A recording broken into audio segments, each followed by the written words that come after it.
Hi guys, Darth Deuces here with another Star Wars action figure review. A while back, like probably a year or so ago, I reviewed the Sith Legacy Evolutions pack back from like 2007, 2008. I reviewed the whole pack in that, but I thought I'd go back and just give each figure an individual review in case any people just want to watch a review on one individual figure and don't want to watch the whole video. So I thought I'd show each figure individually, and I can give a more in-depth look on each individual figure. So you only got to focus on one figure if that's all you want to watch, or you can watch them all. It doesn't matter to me.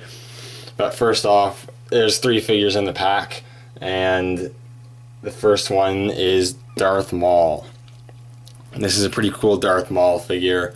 In the pack, of course, you got Darth Maul, this one, Darth Bane, and Darth Nihilus, 3 Sith Lords. A great way to build your Sith collection, which is why it's one of my holy grails, and I'm so happy I was able to get it.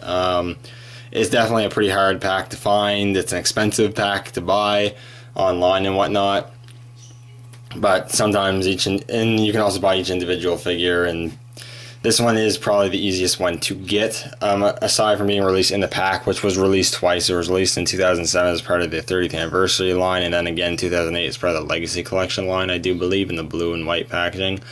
And then this figure was also released again on a single card in 2009 in the Legacy Collection, I do believe. I could be wrong on that, but I'm pretty sure.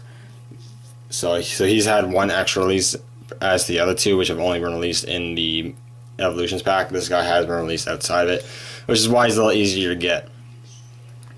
But anyways, really cool Darth Maul. I'll take a closer look at the sculpt and whatnot. Let's take his lightsaber out there. Get a better look at the figure.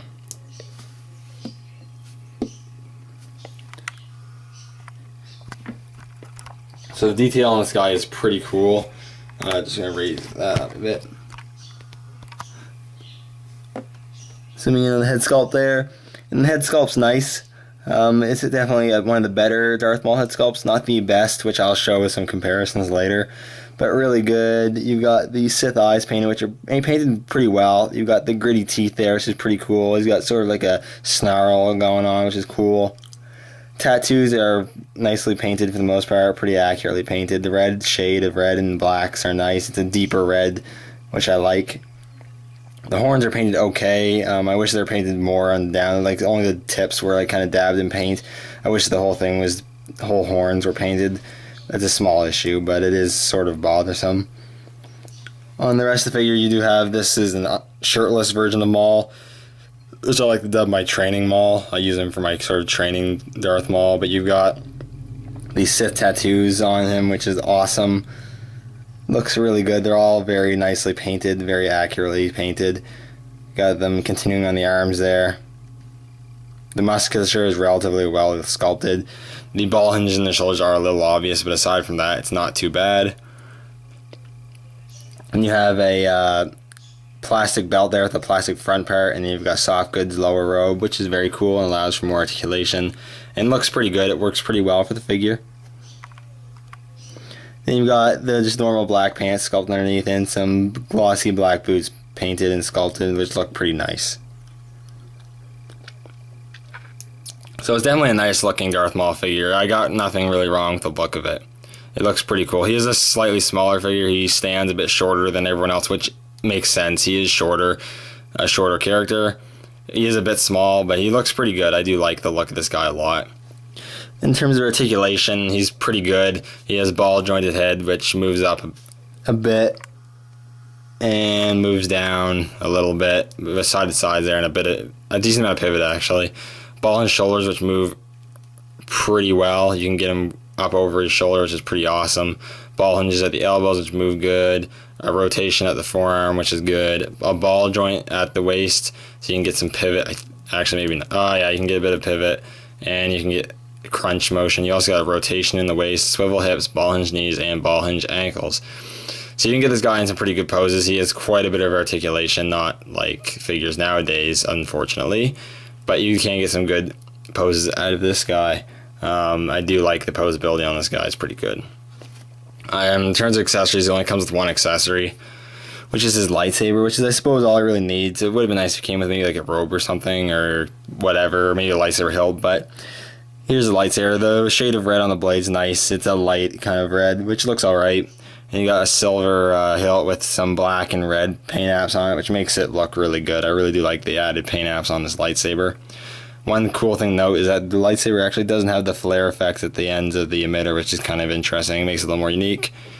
And the figure can hold it relatively well. He holds it well with both hands, and depending on where he's holding it, he can hold it well in one hand. I find he can't really hold it in the middle with one hand. It's a bit loose. But put it in both hands, and he looks pretty dope with it. It's a really good looking Maul, that's for sure. I'm putting that down there. I'll do a few comparisons. First, here's the Clone Wars Darth Maul. He's shirtless, so it's kind of the same, and there you go. It's a different sort of style, but it's still kind of similar. So you've got that.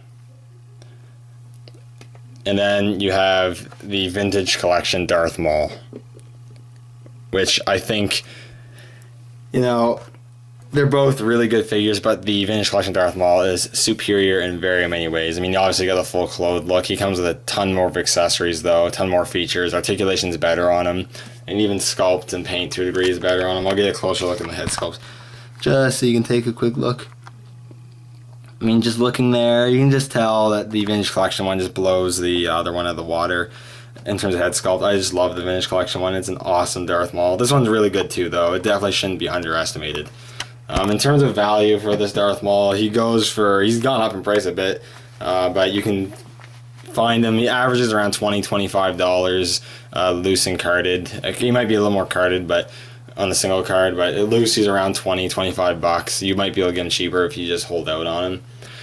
But basically, what I recommend him, it depends on your situation. If you're a Sith collector and a Darth Maul fan, absolutely 100% I recommend picking this guy up. If you're not, and you just want one Darth Maul for your collection and one good Darth Maul for your 3 3/4 collection, go with the Vintage Collection one. I'm pretty sure the Vintage Collection one's cheaper, and it's just a much superior Darth Maul figure. It looks just so much better. But this one's still a really good one. If you don't already have it and you're a Sith and Darth Maul fan like I am, I highly recommend picking him up. Anyways, thank you guys so much for watching, and watch out for the other 2 videos which will be coming soon. The next one will be Darth Bane. Thank you for watching, and may the Force be with you.